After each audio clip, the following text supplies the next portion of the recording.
Hello everyone. Welcome to my channel Dhanraj lessons. ఈరోజు మనము ఫిబ్రవరి 29, 2024లో జరిగిన టెట్ పేపర్‌లోని మ్యాథ్స్ బిట్స్ నేర్చుకోబోతున్నాం.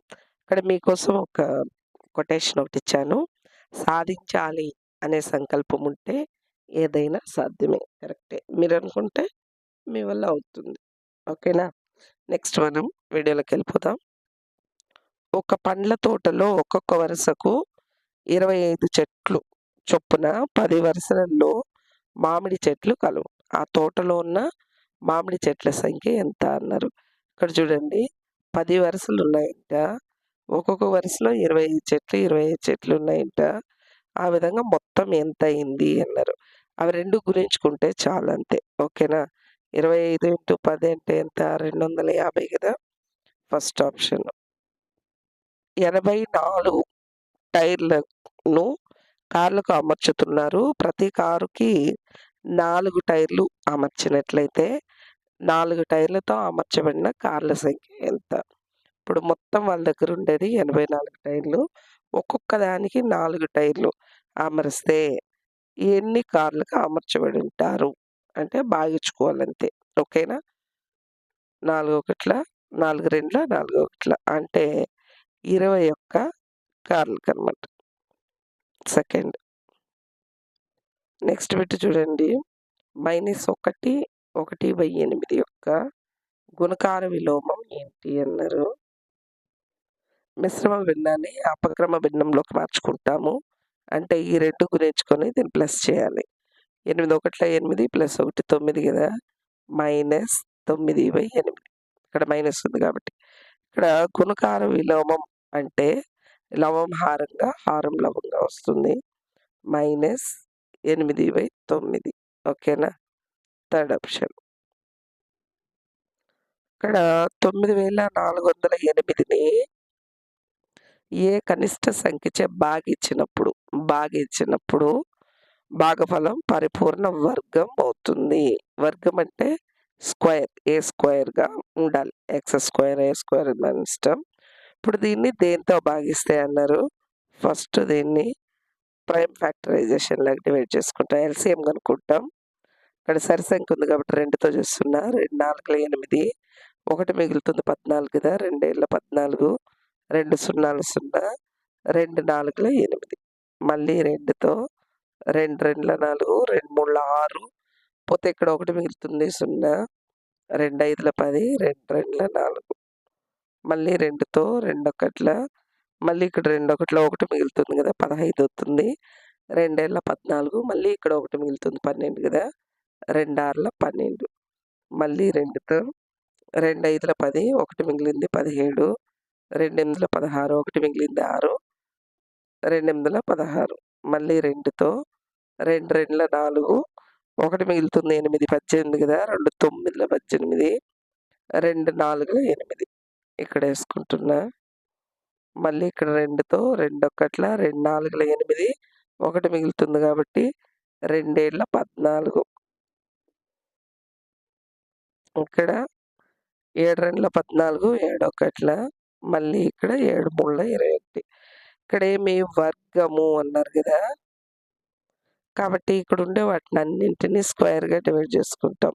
ఇదొచ్చి ఏ square ఈ 2 అదే 2 స్క్వేరు మళ్ళీ ఇక్కడొక 2 ఇక్కడొక 2 తీసుకున్నాం అనుకోండి. 2 స్క్వేరు ఇక్కడ 7లు 2 ఉన్నాయి కదా! 7 స్క్వేరు ఇక్కడ సింగిల్‌గా ఒకటే ఒకటి మిగిలింది. ఏంటది? 3. ఇప్పుడు దేనితో భాగిస్తే అన్నారు కదా! ఇక్కడ క్వెషన్‌లో ఈ 3తో భాగిచ్చేసామనుకోండి. ఇది 2 క్యాన్సిల్ అయిపోతుంది. మిగతావన్నీ స్క్వేర్‌లే ఉంటాయి కదా! అంటే వర్గము కదా! వర్గంగా ఉంటుంది. సో, దేనితో భాగించాలంటే 3. ఇక్కడ ఉండే ఆప్షన్స్‌లో సెకండ్ ఆప్షన్. అర్థమైంది కదా! ఇక్కడ చూడండి. 1,75,616 ఓకేనా? దీని యొక్క ఘనమూలం అన్నారు. ఘనమూలం.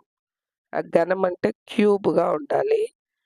మూలం అన్నప్పుడు రూట్ చేస్తే రూట్‌కి, క్యూబ్‌కి క్యాన్సిల్ అయిపోతే ఏ వస్తుందనమాట. ఈ ప్రాసెస్‌లో చేయాల్సుంటుంది. ఓకేనా? ఇక్కడ కసాగు చేస్తున్నా రెండో ఎక్కంతో. 2 8 16 పోతే 1 మిగులుతుంది 5 కదా!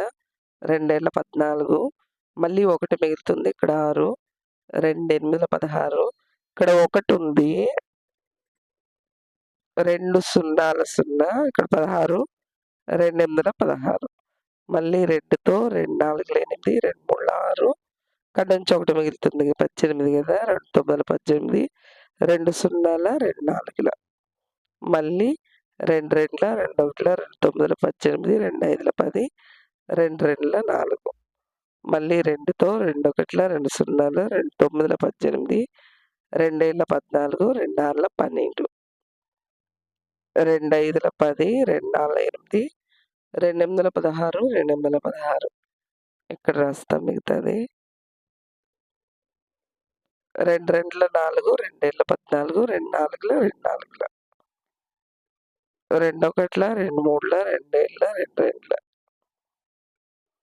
6 12 పోతే 1 మిగులుతుంది 17 ఉంటది. 2 16 16 పోతే మళ్ళీ 1 మిగులుతుంది 2 2 6 12 2 3 2 4 2 3 ఇక్కడొచ్చి 7తో 7 4 28 పోతే 69 కదా! 7 9 69 7 ఏళ్ల 49 ఇక్కడ మనకి ఘనమూలం కనుక్కోమన్నారు కదా! అంటే క్యూబ్ రూట్‌గా రాసుకుంటాము. మళ్ళీ క్యూబ్‌కి ఈ రూట్‌కి క్యాన్సిల్ అయిపోతే ఏ మిగులుతుందనమాట. వర్గమూలము, ఘనమూలము ఇక్కడ ఓకేనా? ఇక్కడ 3 3గా డివైడ్ చేసుకుంటాం. ఇక్కడ చూడండి. ఏ క్యూబ్ ఇక్కడ ఒక 2 ఇదొకటి 3 కదా! మళ్ళీ 2 క్యూబ్ 1 2 3 ఇక్కడ కూడా 2 క్యూబ్ ఇక్కడ 7లు 3 ఉన్నాయి చూడండి. 7 క్యూబ్ ఇది ఘనంగా రాసుకున్నాం. ఇక్కడ ఘనమూలము అన్నారు కాబట్టి క్యూబ్ రూట్ రాసుకుంటాం. ఇప్పుడు అన్ని క్యూబులకి ఈ క్యూబ్ రూట్ క్యాన్సిల్ అయిపోతే మనకి 2 ఇంటూ 2 ఇంటూ 2 ఇంటూ 7 మిగులుతుంది. 2 2 4 4 2 8 8 56 ఇంతే. ఎక్కడుంది ఫస్ట్ ఆప్షన్. 30 నిమిషాలు 1:30 గంటకి గల నిష్పత్తి అన్నారు. 30 నిమిషాలు ఇస్టు 1:30 గంటకి ఎంత? 1 గంటకి 60 నిమిషాలు, అర్ధ గంటకి 30 నిమిషాలు కదా! మొత్తం ఎంత? 90 నిమిషాలు కదా! సో 90 నిమిషాలు. వీటికి నిష్పత్తి కనుక్కుంటాము. 0 0 క్యాన్సల్ 3 1 3 3 ఏం మిగిలింది లాస్ట్‌లో 1:3 మిగిలింది. Third option. ఇక్కడ 1/3ని శాతంలోకి మార్చండి అంటే 100తో గుణించుకొని పర్సెంటేజ్ సింబల్ ఇస్తాము. అంటే 100ని 3తో భాగించుకుంటాం. ఓకేనా? 3 3 9 పోతే 1 ఉంటుంది 0 తెచ్చుకుంటాం. 3 3 9 10లో 9 పోతే 1 అంటే 33 1/3%. ఎక్కడుందో చూడండి. ఫోర్త్ ఆప్షన్‌లో ఉంది కదా! 33 1/3%. ఇక్కడ చూడండి ఒక ఫ్యాను 20% జీఎస్టీతో కలిపి రూ. 750కు ఖరీదు చేయబడింది. జీఎస్టీ కలపకముందు ఫ్యాన్ వెల ఎంత అని చెప్పారు. మనకెంతో తెలీదు కాబట్టి ఎక్స్ అనుకుంటాము. ఫ్యాన్ వెల ఎక్స్ అనుకుంటాం. ఈ ఎక్స్‌లో 20% జీఎస్టీ కదా! లో అన్నప్పుడు 20/100 కదా! ఇంటూ వస్తుందనమాట. 20% అంటే ఏమి? 20/100 కదా! అంటే ఫ్యాన్ వెల, ఫ్యాన్‌లో 20% ఈక్వల్ టు 750 అర్థమైందా? ఇప్పుడు వీళ్ళేం కనుక్కోమన్నారు? ఫ్యాన్ వెల కనుక్కోమన్నారు. అంటే ఎక్స్ కనుక్కుంటే చాలు. ఇక్కడ ఎక్స్ ఉంది కదా! దీన్ని కామన్ తీసామనుకోండి ఇక్కడ 1 ఉంటది. ప్లస్ ఇక్కడొచ్చి 20/100 ఉంటుంది. రైట్ సైడ్ వచ్చి 750 అలానే ఉంటుంది. ఇక్కడ 1తో 100ని గుణించామనుకోండి 100 ప్లస్ ఇదొక 20 120/100 ఈక్వల్ టు 750 ఉంటుంది. ఇప్పుడు ఎక్స్ మాత్రమే కదా మనకు కావాల్సింది. ఎక్స్ ఒకటి పెట్టి దీన్ని అటువైపు పంపించామనుకోండి లవము హారంలోకి, హారం లవంలోకి వెళ్తుంది. ఇప్పుడు లవహారాలు రెండిటిని ఒకే ఏకంతో క్యాన్సిల్ చేసుకుంటాం. చూడండి ఇక్కడొక 0, ఇక్కడొక 0. 2 6ల, 2 5ల, నెక్స్ట్ 6తో 6 1ల 6 కదా! పోతే ఇక్కడ 1 మిగులుతుంది 15, 6 2ల 12, మళ్ళీ ఇక్కడ 3 మిగులుతుంది 0, 6 5ల 30. అంటే ఎంత మిగిలింది? 125 ఇంటూ 5. దాన్ని గుణించామంటే 625 వస్తుంది. ఇది ఏమిది?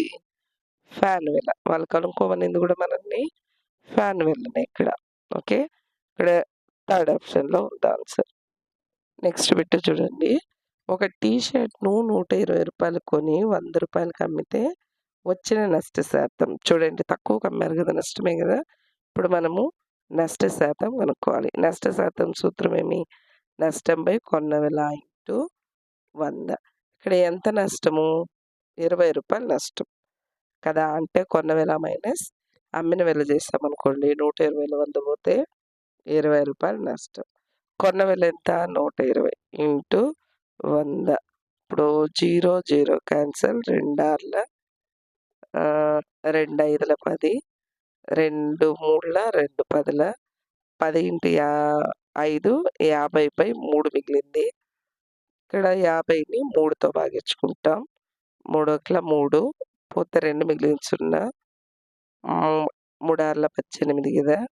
2 మిగిలింది. 16 2/3 ఎక్కడుంది? ఫోర్త్ ఆప్షన్‌లో ఉంది.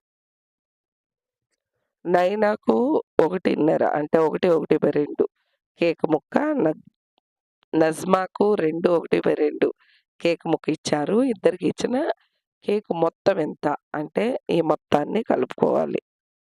ఓకేనా? ఇక్కడ మిశ్రమ భిన్నంలో ఉంది కదా! దాన్ని అపక్రమ భిన్నంలోకి మార్చుకుందాం. అంటే ఇవి 2 గుణించుకొని దీన్ని యాడ్ చేసుకోవాలి. ఈ 2 గుణించి దీన్ని యాడ్ చేసుకోవాలి. 2 1ల 2 ఇది 1 3 కదా! 3/2 ప్లస్ 2 2 4 అదొకటి 5/2. ఇప్పుడు హారాలు 2 సమానం కదా! 3 + 5 ఎంత? 8. 2 1ల 2 4ల 4. Second option. అంటే ఇద్దరికి ఇచ్చింది ఎంత అంటే 4.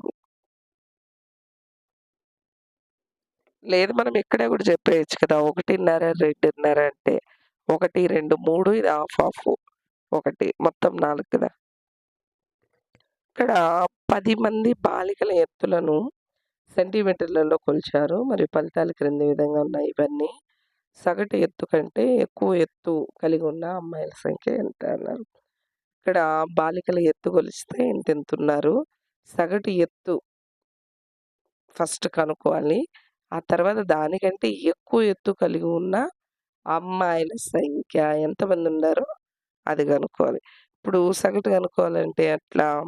రాసుల మొత్తం బై రాసుల సంఖ్య కనుక్కుంటాం. ఈ మొత్తాన్ని కలుపుకుంటే మనకి 14 వచ్చింది. 1414 వచ్చింది.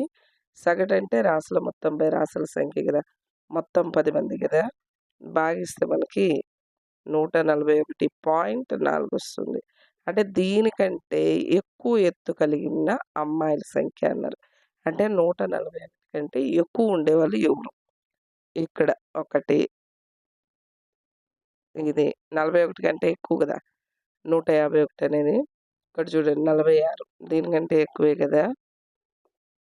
నెక్స్ట్ 49, 43 అంతే. మొత్తం ఎంత? 1 2 3 4 5 సెకండ్ ఆప్షన్‌లో ఉంది. అర్థమైంది కదా! ఈ మొత్తాన్ని కూడలేదు నేను. అది కూడేసుకోండి. మొత్తాన్ని కూడితే ఎంతొస్తుంది? ఇంతొస్తుంది. సగటు అంటే రాసుల మొత్తం బై రాసుల సంఖ్య కదా! దీనికంటే ఎక్కువ ఉండేవాళ్ళు ఎంతమంది? 5 మంది. ఒక దీర్ఘ చతురస్రం యొక్క పొడవు, వెడల్పు అయితే దాని చుట్టుకొలత ఎంత? ఇక్కడ 6 అయితే ఇక్కడ కూడా 6, ఇక్కడ 4 అయితే ఇక్కడ కూడా 4 కదా! చుట్టుకొలత అంటే ఈ మొత్తాన్ని కలిపేసుకుంటాం. ఇదొక 10, ఇదొక 10, 20. So, first option. ఇక్కడ చూడండి ఉదయం 6 గంటలకి గడియారంలోని నిమిషాల ముళ్ళు మరియు గంటల ముళ్ళు మధ్య కోణం ఎంత అన్నారు. ఇప్పుడు మనం వాచ్‌లో ఒక వాచ్‌లో టైం ఎంతుంటుంది? 12, 3, 6, 9, 1, 2, 4, 5 ఇలా గదా ఉంటుంది. ఇందులో వీళ్ళేం చెప్పారు? ఉదయం 6 గంటలకి అన్నారు. 6 గంటలకి అంటే ఎంత? ఓహ్! కరెక్ట్‌గా 6 గంటలు కదా! 6 గంటలకి. అప్పుడు 12 దగ్గర ఉంటుంది పెద్ద ముల్లు. సో, ఈ రెండిటి మధ్య కోణం ఎంతుంటుంది అన్నారిక్కడ. ఓకేనా? ఈ చిన్న ముల్లు, గంటల ముల్లకి, నిమిషాల ముల్లకి మధ్యలో ఎంతుంటుంది కోణము? ఒక సరళ రేఖ పైన కోణం ఎంతుంటుంది? 180 డిగ్రీలు గదా! సేమ్ ఇది గూడా straight line. So, fourth option. ఈ బిట్టు చూడండి. 2 సెంటీమీటర్లు, 2 సెంటీమీటర్లు, 2 సెంటీమీటర్ల కొలతగా గల 2 ఘనాలు పక్కపక్కనే ఉంచగా ఏర్పడిన దీర్ఘఘనం యొక్క పొడవు అడిగినారు. ఇక్కడ చూడండి ఘనం అంటే తెలుసు కదా! ఒక బాక్స్ అంటే పొడవు ఎంతుందో, వెడల్పు ఎంతుందో, హైట్ గూడా అంతే ఉందంట. ఇప్పుడు ఇది పొడవు 2 అయితే, వెడల్పు 2 అయితే, ఎత్తు గూడా 2 అంట. ఇలాంటి 2 బాక్సులని 2 ఘనాలు పక్కన పక్కనే ఉంచితే దీర్ఘఘనం యొక్క పొడవు అడిగినారు. ఇప్పుడు ఈ బాక్స్‌ది 2 సెంటీమీటర్లు. దీని పక్కన ఇంకో బాక్స్ పెట్టారనుకోండి 2 సెంటీమీటర్లు. మొత్తం ఎంతవుతుంది? 4 గదా! So, first option. ఆ 2 కోణాలు పూరక కోణాలు అయితే, ఆ కోణాల మొత్తం ఎంత అన్నారు. ఇది డైరెక్ట్ బిట్ గదా! పూరక కోణాలంటే 90 డిగ్రీలు ఫోర్త్‌ది. సంపూరక కోణాలంటే 180 డిగ్రీలు అవుతుంది కదా! ఇక్కడ పూరక కోణాలు కాబట్టి 90 డిగ్రీలు. Fourth option. పి అసలు, ఆర్ వడ్డీ రేటు, ఎన్ కాల వ్యవధి అయిన అర్ధ అర్ధ సంవత్సరమునకు ఒకసారి వడ్డీ లెక్కించిన అయ్యే మొత్తం ఎంత అనన్నారు. దీనికి మామూలుగా అయితే ఇక్కడుంది చూసారా? అలా వస్తుంది.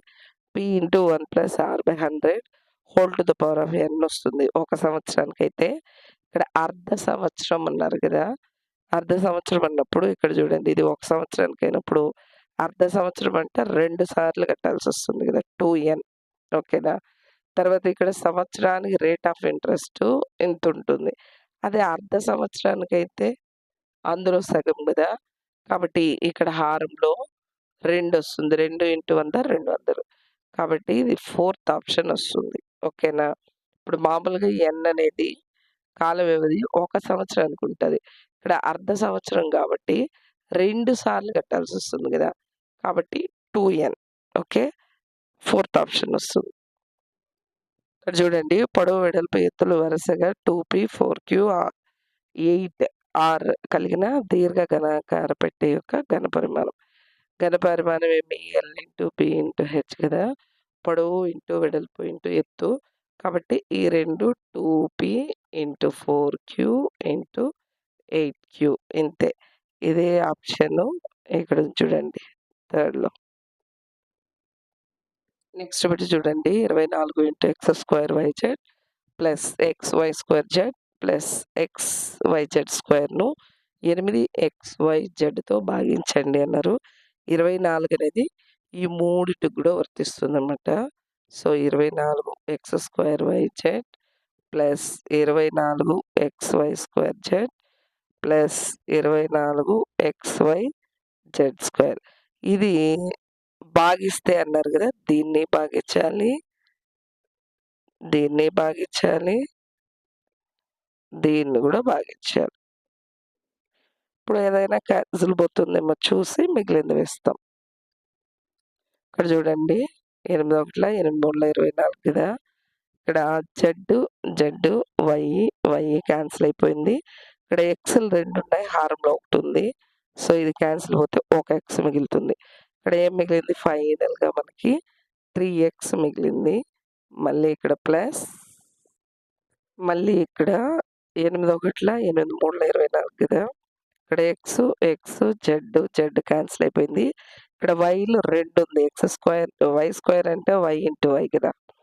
దానిలో ఇక్కడ ఒక వై క్యాన్సిల్ అయింది. హారంలో ఒక వై. ఫైనల్‌గా మనకి ఇక్కడ వై మిగిలింది. అంటే 3y మిగిలింది. మళ్ళీ ఇక్కడ 8 ఒకట్ల 8 మూడుల 24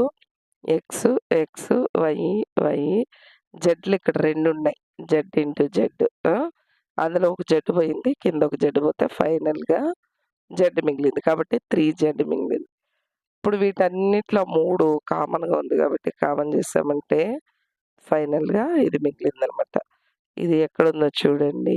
సెకండ్ ఆప్షన్‌లో ఉంది. ఓకే.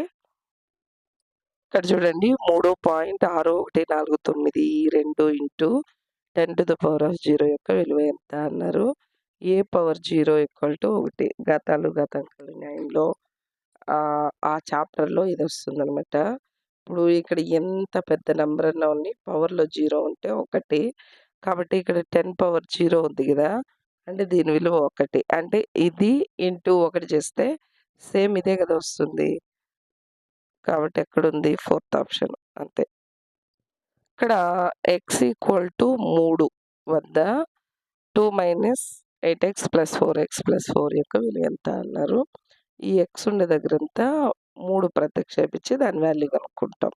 2 మైనస్ ఇక్కడ 8 × 3 ప్లస్ 4 × 3 ప్లస్ 4 2 8 3 24 ప్లస్ ఇక్కడ 4 3 12 ప్లస్ 4 ఓకేనా. ఇప్పుడు ఇవన్నీ ప్లస్ వాల్యూస్. ఇవి యాడ్ చేసుకున్నాం అనుకోండి 12, 14, 18 వస్తుంది. మైనస్ ఇదొక్కటి మైనస్ విలువ. అంటే ఫైనల్‌గా ప్లస్, మైనస్ ఉంటే తీసేయాలి. పెద్దదాని గుర్తు వేసుకోవాలి. 24లో 18 తీసేసామనుకోండి 6 వస్తుంది. ఇది పెద్దదాని గుర్తు మైనస్ కాబట్టి మైనస్ వస్తుంది. కాబట్టి సెకండ్ ఆప్షన్. ఇక్కడ చూడండమ్మా 3 కిలోగ్రాములను మిల్లీగ్రాములలోకి మార్చండి అన్నారు. ఇక్కడ చూడండి ఒక గ్రాముకి 1000 మిల్లీగ్రాములొస్తుంది. ఒక కిలోగ్రాముకి 1000 గ్రాములొస్తుంది కదా! ఒక కేజీకి 1000 గ్రాములు. ఒక గ్రాముకి 1000 మిల్లీగ్రాములు. ఇక్కడ వీళ్ళు మిల్లీగ్రాముల్లో కనుక్కోమన్నారు కాబట్టి 3 కిలోగ్రాములు ఇక్కడ చూడండి 3 కిలోగ్రాములకి 3000 గ్రాములొస్తుంది. మళ్ళీ ఇక్కడ గ్రాముల్ని మిల్లీగ్రాముల్లోకి రాస్తున్నామనుకోండి. గ్రాముల బదులుగా అప్పుడు 3000 గ్రాములు ఇంటూ 1000 మిల్లీగ్రాములు. ఇప్పుడు ఇది టోటల్‌గా 3 కేజీలనేది మిల్లీగ్రాములోకి మారిపోయింది. అప్పుడు ఎంతొస్తుంది? 3 పక్కన 6 సున్నాలొస్తుంది. ఓకేనా. ఇది ఎక్కడుందో చూడండి. 3 పక్కన 6 సున్నాలు. Third one. అర్థమైంది గదా! ఇక్కడ చూడండి 1 గంట 10 నిమిషాల 12 సెకండ్లను సెకండ్‌లోకి మార్చండి అన్నారు. ఒక గంటకి 60 నిమిషాలు కదా! మళ్ళీ నిమిషానికి 60 సెకండ్లు. ఇప్పుడు ఒక గంటని సెకండ్‌లోకి మార్చామనుకోండి 60 నిమిషాలు ఇంటూ 60 సెకండ్లొస్తుంది ఒక గంటకి ఇంత. ప్లస్ 10 నిమిషాలు. నిమిషాలు బదులుగా మళ్ళీ మనం 60 సెకండ్లు రాసుకుంటాం. ప్లస్ లాస్ట్‌లో 12 సెకండ్లు. అర్థమైంది గదా! ఇది గంటని 60 నిమిషాలు, 60 సెకండ్లు. 10 నిమిషాలని 10 × 60 సెకండ్లు. మళ్ళీ ప్లస్ 12 సెకండ్లు. ఇప్పుడు ఈ మొత్తాన్ని సింప్లిఫై చేసినామంటే మొత్తం సెకండ్‌లోకి మారిపోతుంది. 60 × 60 6 36 2 సున్నాలు. Plus 60 × 10 600 plus 12. ఇప్పుడు ఈ మొత్తాన్ని యాడ్ చేసుకున్నామనుకోండి ఎంతొస్తుంది? 2 1 12 4 ఇంతొచ్చింది టోటల్. ఎక్కడుందిది? 4212 సెకండ్లు. ఇక్కడ చూడండి ఒక గోడౌను 15 మీటర్లు, 12 మీటర్లు, 10 మీటర్లు కొలతలు గల దీర్ఘగణం రూపంలో ఉంది. ఒక్కొక్క దీర్ఘగణం పెట్టే ఇది బాక్స్. పెట్టే ఘనపరిమాణం 18 మీటర్ క్యూబ్. అయితే అందులో ఉంచగల పెట్టెల సంఖ్య ఎంత అన్నారు. ఒక గోడౌన్ అంటే పెద్ద గోడౌన్. ఒక పెద్ద రూమ్. ఓకేనా. దాంట్లో వాళ్ళేం జెప్పారు? పొడవు, వెడల్పు, ఎత్తు ఇచ్చారు. అంటే అది ఘనపరిమాణమని. దాంట్లో 18 ఘనపరిమాణం గల పెట్టెలు ఉంచాలంటే ఎన్ని ఉంచుతారు అన్నారు. అంటే ఏం లేదు. ఇప్పుడు దీని యొక్క ఘనపరిమాణంపై ఈ చిన్న బాక్స్ యొక్క ఘనపరిమాణం చేస్తే సరిపోతుంది. ఇక్కడొచ్చి 15 ఇంటూ 12 ఇంటూ 10 చేశామనుకోండి, ఈ గోడౌన్ ఈ పెద్ద రూమ్ యొక్క ఘనపరిమాణం వస్తుంది. మళ్ళీ ఈ చిన్నదాని ఘనపరిమాణం మనకు 18 ఇచ్చారు కదా! దాంతో భాగించినామంటే చాలు. ఇప్పుడు దాన్ని సింప్లిఫై చేద్దాం. 2 9ల 2 5ల 3 3ల 3 4ల 12 3 1ల 3 5ల అంతే. హారంలో ఇంకేం లేదు. 5 5ల 25 25 4ల 100 ఫస్ట్ ఆప్షన్. అర్థమైంది కదా! ఇలాంటివి ఎక్కువ వస్తుంటాయి. దాన్ని కొంచెం మీరు అబ్జర్వ్ చేసుకోవాలి. లాస్ట్ బిట్టు వృత్తాకార పైపు యొక్క వ్యాసార్థం 14 సెంటీమీటర్లు. పైపు చుట్టూ ఒకసారి చుట్టడానికి అవసరమగు టేపు ఎంత అన్నారు. ఇట్లా వృత్తాకార పైప్ ఒకటి ఉందంట. దీని యొక్క వ్యాసార్థం 14 సెంటీమీటర్లు అయితే ఈ పైపు చుట్టూ టేపు చుట్టాలనుకుంటా అన్నారు. అయితే ఎంత టేపు కావాలి? ఇది చుట్టూ అంటే ఏమవుతుంది? ఇది వృత్త పరిధి అవుతుంది కదా! అంటే 2πr కనుక్కుంటే సరిపోతుంది.